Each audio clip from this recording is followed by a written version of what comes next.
Selamat malam. Assalamualaikum warahmatullahi wabarakatuh. Perkenalkan, kami dari kelompok 21, mata kuliah materi dan pas manufaktur. Malam ini kita akan mempresentasikan mengenai OPC atas barang yang kita analisis, yaitu card holder. Sebelum perkenalkan, nama aku Muhammad Zain Erison dan NIM 1342368. Perkenalkan, nama saya Michael Joe Sairang, NIM 1342375. Kenalkan, aku M. Tori Katayal Kautsar, NIM 1342382. Oke, mengenai komponen yang pertama yang akan kita analisis yaitu ada ring besi besar dan ring besi kecil. Untuk ring besi dan ring besi kecil ini sama-sama menggunakan aluminium plate. Prosesnya bisa kita lihat pada ring besi kecil dulu. Yang pertama inspeksi pertama sama 60 detik. Yang lalu dilakukan pemotongan untuk aluminium plate-nya dengan mesin cutting.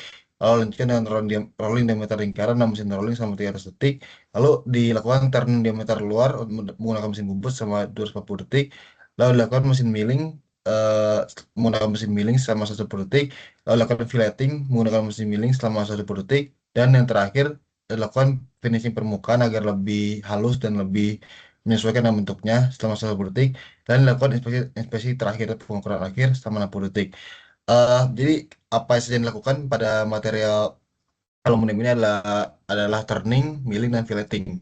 Ini dilakukan untuk menyesuaikan dengan fungsi dari komponen ini, yaitu sebagai lubangnya, dan juga menyesuaikan dengan material yaitu aluminium. Itu juga berlaku untuk rolling yang besar, dan apa yang memiliki hanya ukuran saja. Lanjut. Oke, selanjutnya ada part 3 dan part 4, di mana bahan bakunya adalah aluminium, hanya saja dengan bentukan yang berbeda. Mengapa kami menggunakan bentuk batang? Karena lebih mudah diproses dan lebih cocok dengan dimensi akhir dari part 3 dan 4, sehingga akan memudahkan proses produksinya. Oke, langsung saja. Kedua part ini dibuat pertama-tama dengan pengukuran awal, dilanjutkan dengan pemotongan menggunakan mesin cutting, dan juga selanjutnya untuk membentuk diameter luar pada masing-masing part dilakukan proses turning menggunakan mesin bubut. Selanjutnya untuk part 3 dilakukan turning sekali lagi untuk membentuk tonjolan kembali digunakan mesin bubut, dan juga untuk part 4 dilakukan proses drilling menggunakan mesin drilling untuk membuat lubang pada part. Selanjutnya, kedua part ini melalui proses milling di mesin milling untuk membentuk bagian dalam pada part ini, seperti yang terlihat pada gambar berikut ini. Selanjutnya, keduanya melalui proses deburring sebagai upaya finishing, dan diakhiri oleh pengukuran akhir untuk memastikan dimensi keduanya sesuai dengan dimensi yang diinginkan. Nah, jadi mengapa kami menggunakan proses turning, milling, dan drilling pada part 3 dan 4 ini? Jadi karena bentuknya itu melingkar sehingga cocok untuk menggunakan operasi turning. Selain itu kami juga menggunakan drilling karena lubang yang dibutuhkan membutuhkan presisi yang tinggi serta memiliki ukuran yang cukup kecil, sehingga lebih cocok untuk menggunakan drilling. Dan yang terakhir, menggunakan milling memudahkan kami untuk membuat lubang di sekitaran tonjolan dan sekitaran lubang karena ukurannya yang kecil, sehingga akan lebih mudah dan presisi dalam pengerjaannya. Next, lanjut. Berikut untuk part kedua, yaitu plastik menjepit, kami menggunakan bahan berupa polipropilena dalam bentukan pellet. Kami mengganti bentukan material ini karena pellet dapat lebih mudah untuk diproses dengan cara proses yang kami tentukan. Untuk part ini kami menggunakan proses injection molding dengan tahap yang pertama yaitu mengukur berat pellet, kedua dilanjuti dengan inspeksi moldnya, kemudian karena semua dilakukan dalam mesin injection molding, akan lanjut dengan proses peleburan pellet polipropilena, kemudian dengan injection. Setelah injection, lakukan cooling untuk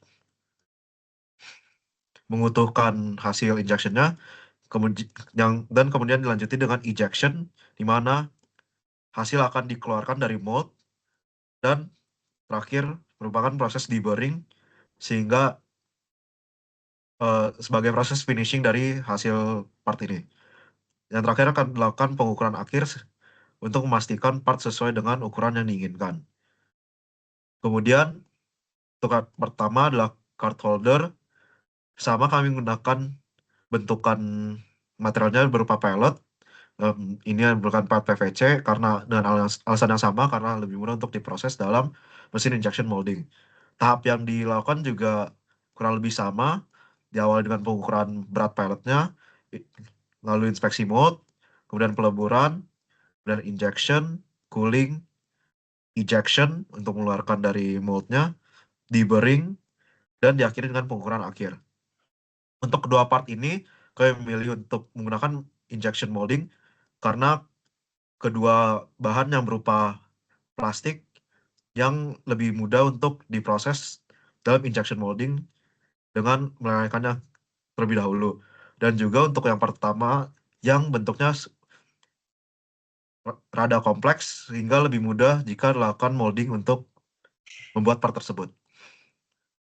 Kemudian akan dilakukan assembly dari part 2, 3, 4, 5, dan 6 untuk menjadi sebuah produk. Di assembly kanan, gambar pada kanan ini terlihat ada ring kecil di bagian sini, ring dengan tonjolan, ring dengan lubang, dan di belakang kedua ring tersebut dapat ring besar yang menguncinya pada plastik penjepit. Setelah dilakukan assembly, akan dilakukan inspeksi untuk melihat jika hasil assembly sudah sesuai keinginan atau belum. Kemudian lanjutin dengan assembly sebelumnya dengan card holder sehingga terbuat produk akhir kami, dan melakukan inspeksi untuk memastikan kualitas dari produk yang dibuat. Oke, itu saja presentasi dari kami. Kurang lebihnya mohon maaf. Assalamualaikum warahmatullahi wabarakatuh.